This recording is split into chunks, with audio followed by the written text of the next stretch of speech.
Hello guys, my name is Arvind and now today we will discuss about the most interesting topic of class 10th SST Political Science chapter number 2। आज हम जो बात करेंगे जिस chapter के बारे में वो है आपका फेडरलिज्म। अब यहाँ पे एक चीज़ नोटिस करने वाली है, हर सब्जेक्ट के अंदर एक अपनी टर्मिनोलॉजी होती है, एक अपने वर्ड्स का मीनिंग होता है। सबसे पहले हम समझते हैं फेडरलिज्म। देखिए आप यहाँ पे नोटिस करिए, अगर किसी भी वर्ड के बाद अगर इज्म यहाँ पे मेंशन होता है, क्या मेंशन होता है आपका? इज्म, ठीक है ना। तो इज्म मतलब क्या हो गया आपका? एक आइडियोलॉजी बन जाती है। क्या बन जाती है? एक आइडियोलॉजी, ठीक है। एक आइडियोलॉजी बन जाती है, एक विचारधारा बन जाती है। जैसे आपको पता है कि फादर ऑफ पॉलिटिकल साइंस जो है आपके एरिस्टोटल को कहा जाता है, वो भी एक आइडियोलॉजी वाले पर्सन है। महात्मा गांधी, वो भी एक आइडियोलॉजी है। तो फेडरलिज्म एक सिस्टम है, आप ये समझ लीजिए प्रॉपर तरीके से। फेडरलिज्म एक सिस्टम है जिसमें गवर्नमेंट वर्क करती है, ठीक है। तो आइए हम चैप्टर के ऊपर आते हैं। तो सबसे पहला जो है आपका टर्म आता है वो है आपका डेफिनेशन, कि बेसिकली होता क्या है फेडरलिज्म, इसकी डेफिनेशन यानी परिभाषा क्या है। जैसे यहाँ पे मेंशन है, it is a system of government, यानी ये क्या है? एक गवर्नमेंट का सिस्टम है, in which power is divided between the central authority and different type of state governments, ठीक है। तो यहाँ पे एक चीज आप समझ लीजिए कि फेडरलिज्म एक सिस्टम है जिसमें पावर्स का डिवीजन सेंट्रल गवर्नमेंट एंड आपका स्टेट्स गवर्नमेंट्स के बीच में होता है। Central government and state government के बीच में होता है, ठीक है। आपको ये क्लियर है? और ये बेसिकली एक सिस्टम है। अगर हम बात करते हैं कि पूरे वर्ल्ड में जितनी डिफरेंट टाइप ऑफ कंट्रीज हैं, यहाँ पे किस टाइप का फॉर्म ऑफ गवर्नमेंट है, बेसिकली पूरे वर्ल्ड में जितनी भी कंट्रीज हैं वहाँ पे सिर्फ 2 टाइप का फॉर्म ऑफ गवर्नमेंट होता है। फर्स्ट आपका होता है यूनिटरी, फर्स्ट है आपका unitary form of government and second है आपका फेडरल यानी यूएफ। ऑल ओवर वर्ल्ड में सिर्फ 2 ही फॉर्म होते हैं आपके, first unitary, second federal. Unitary का मतलब है यहाँ पे हिंदी में इसको कहते हैं एकात्मक शासन व्यवस्था, और फेडरल का मतलब होता है संघात्मक शासन व्यवस्था। यूनिटरी फॉर्म ऑफ गवर्नमेंट क्या होता है ये भी आपको बताऊंगा। अब जैसा कि आपका डेफिनेशन है, डेफिनेशन के अकॉर्डिंग अगर मैं आपसे बात करूं, सिंपल सा यहाँ पे division of the power among the different level of governments, यानी जो हमारी पावर्स हैं, कंट्री की जो पावर है, पॉलिटिकल पावर्स, जो अथॉरिटी पावर्स हैं, ये किसके बीच में बांटा हुआ है? ये different level of governments.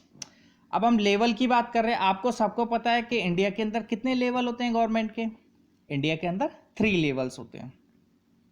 First है आपका सेंट्रल लेवल, सेकंड है आपका स्टेट लेवल एंड थर्ड है आपका लोकल लेवल, ठीक है।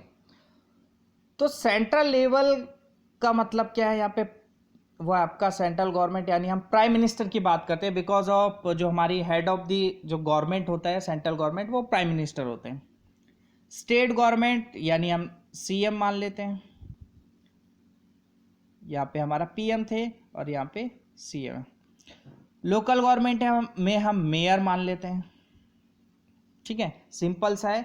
सेंट्रल गवर्नमेंट मतलब prime minister, state government means आपका सीएम एंड लोकल गवर्नमेंट का मतलब आपका, अगर सिटीज में रहते हो तो आपका मेयर हो गया, नहीं तो आपका गांव में रहते हो तो आपका जो प्रधान होता है वो हो गया, ठीक है। तो ये आपको समझ आ गया। अब यहाँ पे एक चीज नोटिस करिए, फेडरलिज्म के अकॉर्डिंग सेंट्रल गवर्नमेंट यानी प्राइम मिनिस्टर अगर कोई रूल रेगुलेशन मेंटेन करते हैं या कोई रूल अप्लाई करते हैं तो वो भी हमारे ऊपर अप्लाई होता है। एज ए इंडियन सिटीजन, भारतीय नागरिक होने के नाते हमारे ऊपर ये भी अप्लाई होता है। अगर स्टेट गवर्नमेंट यानी सीएम हमारे ऊपर यानी स्टेट गवर्नमेंट भी क्या करती है, कोई रूल रेगुलेशन मेंटेन करती है, तो वो भी हमारे ऊपर अप्लाई होता है। ठीक है, थर्ड है आपका इसी में लोकल गवर्नमेंट। लोकल गवर्नमेंट अगर कोई रूल रेगुलेशन सेट करती है, अप्लाई करती है, तो वो भी हमारे ऊपर अप्लाई होता है। लाइक एज म्युनिसिपल कॉरपोरेशन, आपको पता है जो नगर निगम होते हैं, ये भी रूल रेगुलेशन सेट करते हैं। ठीक है, तो फेडरलिज्म का फीचर ही है ये। नेक्स्ट इसमें अगर हम टॉपिक में बात करते हैं, तो नेक्स्ट आपका इसमें है यूनिटरी गवर्नमेंट। इसको हिंदी में कहते हैं, मैं आपको पहले ही बता चुका हूँ, एकात्मक शासन व्यवस्था। ठीक है, अब बेसिकली एकात्मक शासन व्यवस्था होता क्या है, यूनिटरी फॉर्म ऑफ गवर्नमेंट होता क्या है, इसके कुछ फीचर्स हैं, इसके बारे में हम पढ़ते हैं। पहला इसके अंदर क्या क्या चीज़ें जरूरी होती है। Only one level of government, इसमें बोला है only one level of government, यानी सरकार के कितने स्तर होंगे, कितने लेवल की गवर्नमेंट होगी, सिर्फ एक। यानी ऐसी कंट्री जहाँ पे सिर्फ एक ही लेवल की गवर्नमेंट है, वहाँ पे यूनिटरी गवर्नमेंट है, सिंपल सा है। और ये फीचर भी हो सकता है कि जिस कंट्री के अंदर सिर्फ वन लेवल ऑफ गवर्नमेंट होती है, वहीं पे unitary form of government run करता है। ठीक है ना। सेकंड है इसका सब यूनिट सब कोऑर्डिनेट। तो यहाँ पे मतलब बोला गया है कि जितनी भी स्टेट्स हैं, यानी जो उसकी जो कंट्रीज़ हैं, यहाँ पे क्या बोला गया है, सब यूनिट सब कोऑर्डिनेट। तो आपस में तालमेल इनका बेसिकली सब कोऑर्डिनेट प्रॉपर तरीके से नहीं रहता है कंट्रीज़ के बीच में। जैसे आपको पता है कि central government rule regulation apply करती है, स्टेट गवर्नमेंट तक आता है, फिर उसके बाद लोकल में। बट यहाँ पे क्या है, सिर्फ एक ही गवर्नमेंट क्या करती है, सिर्फ वन लेवल ऑफ गवर्नमेंट यहाँ पे कंट्री के अंदर रूल कर रही है। ठीक है, थर्ड है आपका central can pass order to the local government. अब यहाँ पे देखो ये चीज नोटिस करने वाली है कि यूनिटरी गवर्नमेंट में क्या होता है, बेसिकली मैक्सिमम जो रूल रेगुलेशन है वो कौन सेट करता है, वो सेट करता है हमारे सेंट्रल गवर्नमेंट। ठीक है, फेडरल में ऐसा नहीं होता। अगर हम इंडिया की बात करते हैं तो इंडिया में स्टेट गवर्नमेंट अपने स्टेट के लिए अलग रूल मेंशन करती है और आपका अप्लाई करती है।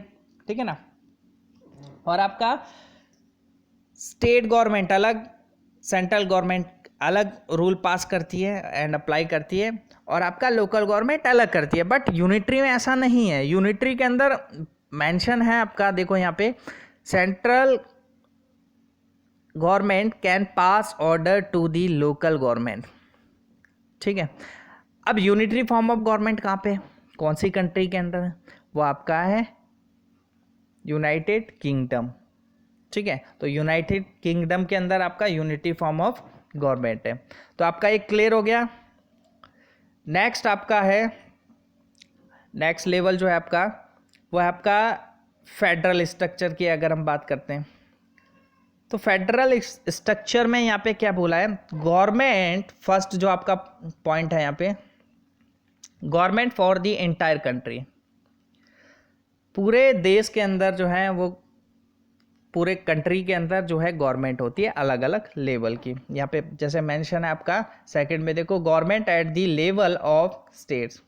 हर स्टेट्स के अंदर भी अलग गवर्नमेंट होती है, यानी एक कंट्री की गवर्नमेंट अलग होगी, एक पूरे देश की गवर्नमेंट अलग होगी, जिसको हम क्या कहते हैं, पूरे कंट्री की गवर्नमेंट को हम सेंट्रल गवर्नमेंट कहते हैं।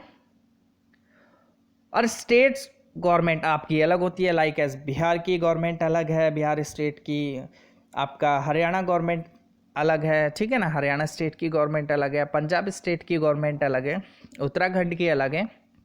तो अलग अलग स्टेट की अलग अलग गवर्नमेंट्स होगी फेडरल स्ट्रक्चर के अंदर। ठीक है ना, एक पूरे देश की गवर्नमेंट होगी और डिफरेंट स्टेट्स की गवर्नमेंट अलग होगी। नेक्स्ट यहाँ पे बोला गया है both enjoy power independent of the other. यहाँ पे सिंपल सा बोला है बोथ इंजॉय, यानी बोथ का मतलब central government and state government both enjoy power independent of the other. State government अलग रूल रेगुलेशन मेंटेन करती है। ठीक है ना, आपका सेंट्रल गवर्नमेंट अलग रूल रेगुलेशन मेंटेन करती है। ठीक है, दोनों जो हैं अलग अलग पावर्स का यूज़ करती हैं यहाँ पे, ये आपको समझ आ रहा होगा। नेक्स्ट है आपका state government has power of its own and not answerable to the central government. यहाँ पे क्या बोला, state government has power of its own, यानी राज्य सरकार के पास ये पावर है कि वो सेंट्रल गवर्नमेंट्स को आंसरेबल यानी उत्तर देना चाहे या ना चाहे, वो उसके ऊपर डिपेंड करता है। आप देखते हो डेली न्यूज़ के अंदर ममता बनर्जी, तो ममता बनर्जी का एक अच्छा एग्जाम्पल है, बिकॉज ऑफ उसका कॉन्फ्लिक्ट ही रहता है, उसका विवाद हमेशा रहता है केंद्र सरकार के बीच साथ में, ठीक है ना। कई बार ये कॉन्फ्लिक्ट कोर्ट में भी जा चुका है, ठीक है ना। तो ये चीज़ आपको समझनी होगी। इसका एग्जाम्पल आपका यूएसए फेडरल की अगर बात करते हैं, आपको पता होना चाहिए कि यूएसए हो गया, इंडिया हो गया, ये आपका federal structure form of government है। तो आज जो मैंने आपको टॉपिक कवर किया है, जो चैप्टर नंबर 2 पॉलिटिकल साइंस में, वो आपका है federalism, definition, unitary form of government and federal form of government, ठीक है। ये दोनों मैंने आपको कवर किए हैं।